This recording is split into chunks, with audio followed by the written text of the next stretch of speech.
It's the most wonderful time of the year, and in the festive season it's tradition to take a look back at the events of an 18 months or so like no other. Over a year into bringing you this behind the scenes look at London's super sewer, we're going to show you some of the best bits with the help of the people behind the camera. My name is James Carew and I'm the Digital Communications Manager at Tideway. And my name is Daniel Mann and I work at In the Dark Productions producing these episodes every month. And it's beginning to look a lot like Tunnel Vision.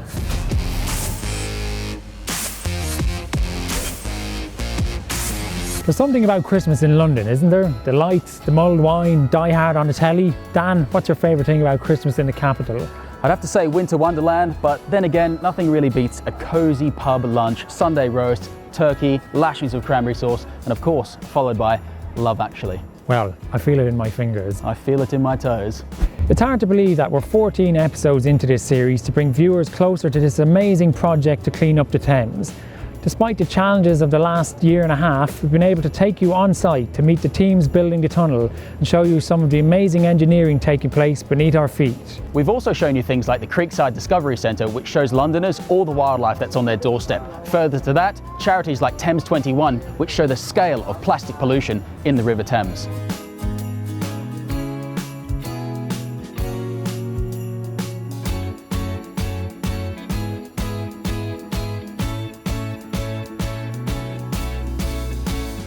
Dan, as a camera person, what's been your favourite thing to shoot on Tunnel Vision? Well, James, we're 14 episodes in and we've seen some incredible things on the show. For me personally, the best part is getting out there and meeting the people involved in the project and hearing their stories. Not to mention the obligatory lunches, James. Shall we?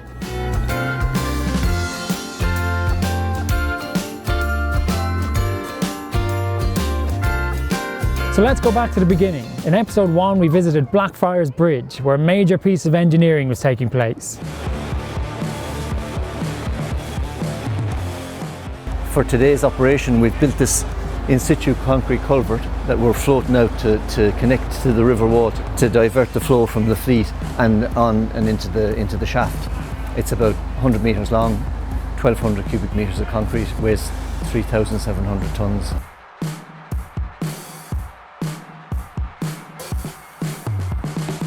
In West London in Acton, we were able to get up close and personal with one of these giant tunnel boring machines. TBM Rachel had just broken through on her 7-kilometre journey and we were there the day after. The COVID restrictions affected our ability to visit site, but like everyone else, we changed the way we work. We saw the outside of Ollie's house as he visited King George's Park. London's parks and green spaces offer a really welcome respite from the challenges of a lockdown. If you're anything like me, going for a walk or a run or even shooting a basketball have been key to helping me maintain my physical and mental well-being. Told you to do it first time. And the inside of Taylor's as he told us all about secondary lining the main tunnel. The primary lining is created by the tunnel boring machine itself. The front part of the machine, the part we call the cutter head, is fitted with teeth and scrapers to pull away at the earth. Just behind that there's a bit of kit that lifts and places pre-cast concrete segments into place to form a ring. Once one ring is complete, the entire TBM uses hydraulics to push itself forward, one ring at a time. But on site, the teams not only made a huge effort to get back up and running, but also in the way that they kept everybody safe on site.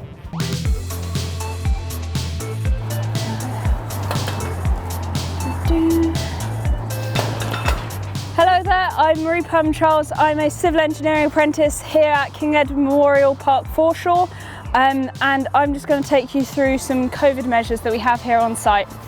Let's go. This is our lovely sink, along with all our sanitation points. We only have one sink, unfortunately, so you can wash your hands here before you come onto site, or if you just fancy it throughout the day, yet another hand sanitation point and another hand sanitisation point. Oh, and another hand sanitisation point. Just in case we didn't have enough. We learned about huge engineering challenges, such as delivering giant vortex structures to site, as Andrea explains. And that's where the vortex comes in.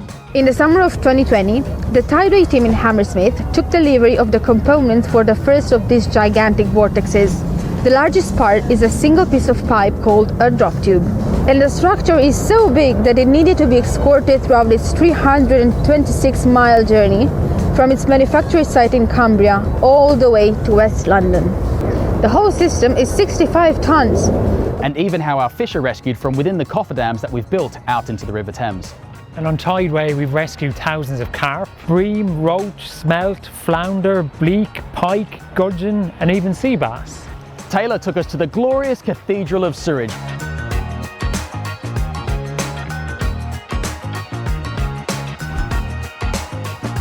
While Priya took us around her birthplace in the Royal Borough of Greenwich to visit the Greenwich pumping station, where we saw the progress on TBM Annie.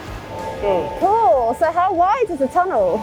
So this tunnel is 6.4 meters wide in diameter. So is this the loco? Yeah, so this is one of our locos. As you can see, it carries one of our rings. So on this tunnel, one ring consists of 6 segments, which all come up together, as you can see around us as well. Very cool. We had a VIP visit to Chelsea embankment and took to the river to show you how Tideway is keeping thousands of lorries off London streets by using waves instead of wheels. By using barges on the River Thames to transport our construction material and the excavated spoil from the tunnelling, we're keeping tens of thousands of lorries off London's roads. That's better for air quality, it's much safer, and by training up a new generation of skilled boat workers through our partnership with the Thames Skills Academy, it's better for the river economy too. The tunnel segments come in from places like Thamesport on the Isle of Grain to our main drive sites like Kirtling Street and here at Chambers Wharf, where each one is individually checked to make sure they meet the highest standards. Not only do we transport tunnel segments and even TBMs on the river into London, but the excavated material as we dig the tunnels is also taken out of the capital by barge. And last time out we tackled big issues like sustainability and the climate emergency with some big guests. We can't ignore the fact that building a giant tunnel like this has a carbon footprint. There are things that we've done, so we've looked at the design solutions, we've also looked at lower carbon concrete solutions, and as we get into the later stages of the project, we're looking at what more we can do.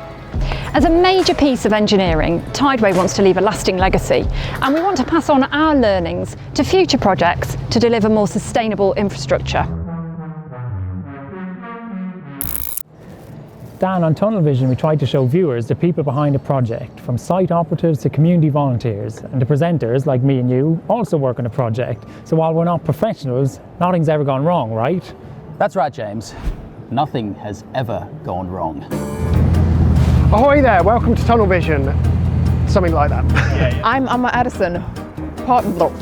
As a major piece of infrastructure, Tideway, major piece of engineering, yeah.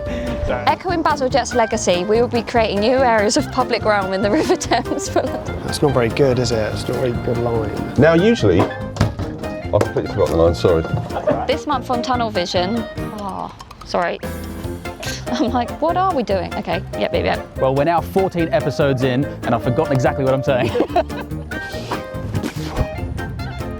I need to be closer. Tideway is massively expanding London's, sorry, there's a wasp. Hello and welcome to Should I do the whole thing again? I think so, yeah. Yeah. Hit subscribe and check our later all this. Oh god! One more, I've done it. After this, we'll forget it. I can do this. Look how busy it is. Sorry. Yeah, I forgot my line. I was trying to look at the script. What is the line? For now, I messed up. We're ready, okay. No, we're not.